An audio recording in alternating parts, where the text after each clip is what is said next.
Allahu Allahu Allahu Allah, Allahu Allahu Allahu Allah, Allahu Allahu Allahu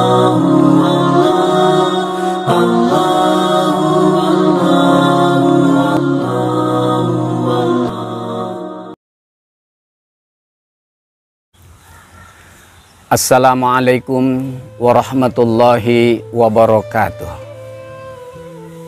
Bismillahirrahmanirrahim.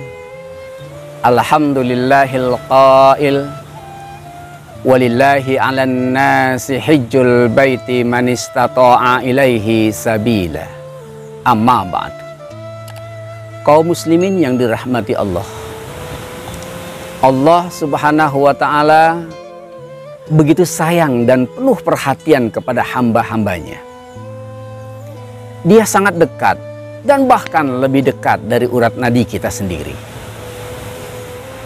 Jika kita mendekati Allah satu langkah, maka Allah akan mendekati kita 1000 langkah.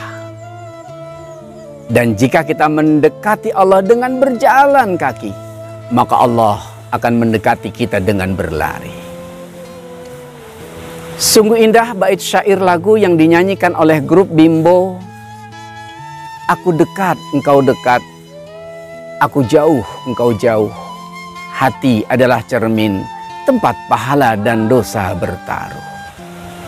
Dan sebagai bentuk kasih sayang Allah, Allah tidak menurunkan perintah yang memberatkan, yang di luar kemampuan hambanya untuk mengerjakannya.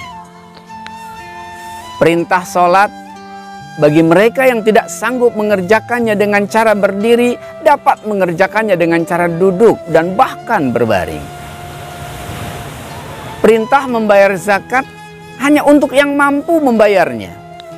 Bagi mereka yang tidak mampu, tidak diwajibkan zakat, malah menerimanya.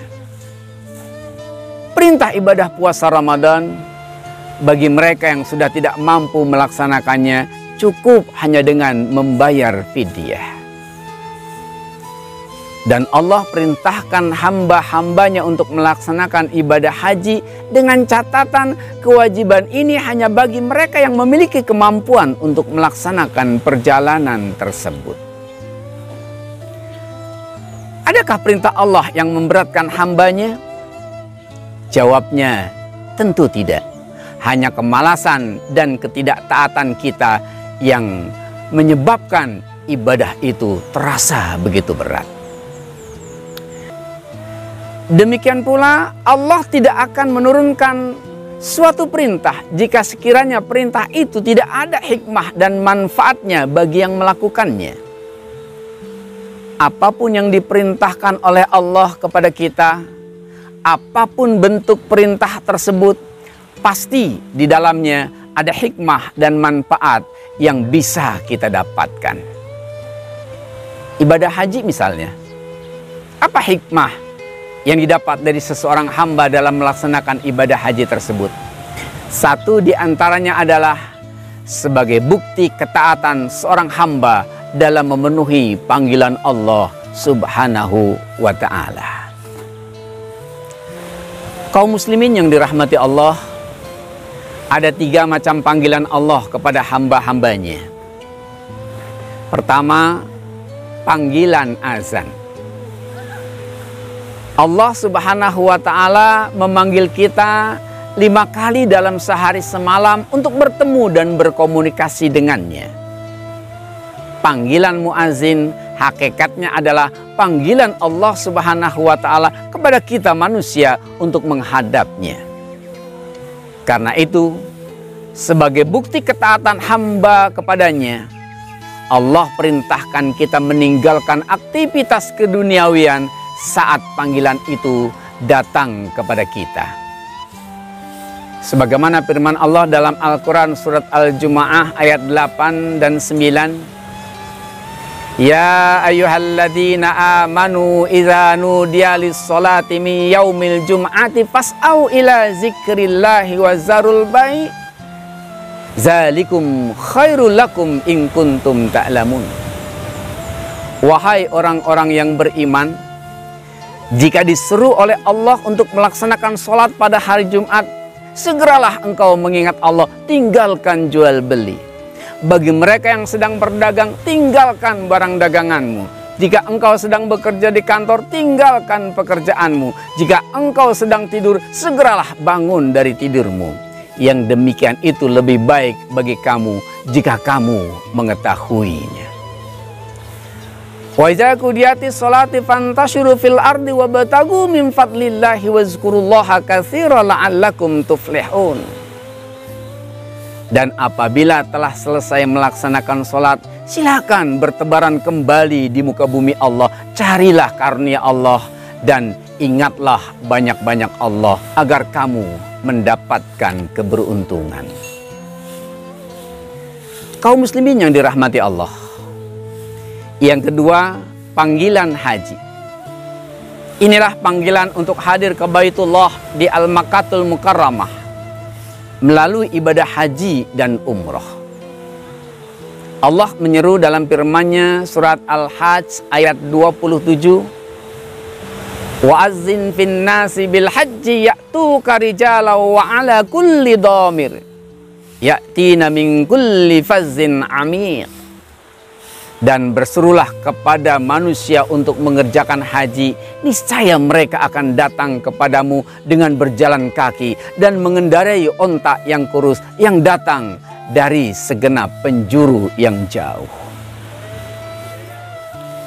Adalah sebuah kenikmatan yang tak terkira ketika seorang hamba yang hina dina lagi papa diberi kesempatan memenuhi undangan dan panggilan Allah ke Baitullah bersama seluruh saudara seiman dari segala penjuru dunia, laksana sebuah magnet yang ditarik ke medan magnet.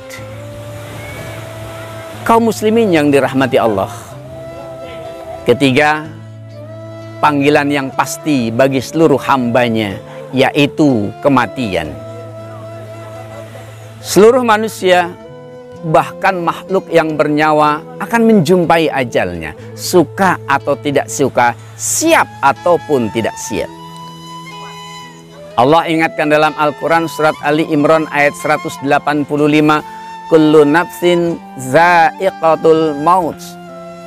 Tiap-tiap yang bernyawa pasti akan menjumpai kematian. Kematian adalah pintu yang pasti akan dilewati oleh setiap kita semua. Yang terpenting adalah bekal terbaik berupa takwa yang harus tersedia, sehingga kita akan happy ending, husnul khatimah, dan bukan su'ul khatimah.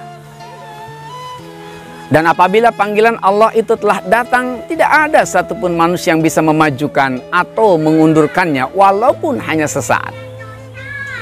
Sebagaimana Allah firmankan dalam Al-Quran surat Al-A'raf ayat 34, walikulli ummatin azal fa idza jaa ajaluhum la yastakhiruna sa'atan wa la yastaqdimun. Tiap-tiap umat mempunyai batas waktu, maka apabila telah datang waktunya, mereka tidak dapat mengundurkannya barang sedikit pun, dan tidak pula dapat memajukannya. Inilah tiga panggilan Allah kepada hamba-hambanya. Dan bagi hamba yang beriman, dalam menyikapi panggilan Allah tersebut, tidak lain kecuali mematuhinya. Sebagaimana Allah ingatkan kita dalam Al-Quran surat An-Nur ayat 51, innama kana qaulal mu'minina iza du'a ilallahi war rasul liyahkuma bainahum ayyakulu sami'na wa ata'na wa ulaika humul muflihun. Hanya ucapan orang-orang mukmin yang apabila mereka diajak kepada Allah dan Rasul-Nya agar Rasul memutuskan perkara di antara mereka, mereka berkata, kami mendengar dan kami taat. Dan mereka itulah orang-orang yang beruntung. Akhirnya kita memohon kepada Allah Subhanahu wa Ta'ala, mudah-mudahan Allah jadikan kita termasuk hamba-hamba yang senantiasa patuh dalam melaksanakan perintah-perintahnya dan selalu siap untuk memenuhi panggilan Allah kapanpun dan dimanapun kita berada. Wallahul muwaffiq ila aqwamit thoriq. Wassalamualaikum warahmatullahi wabarakatuh.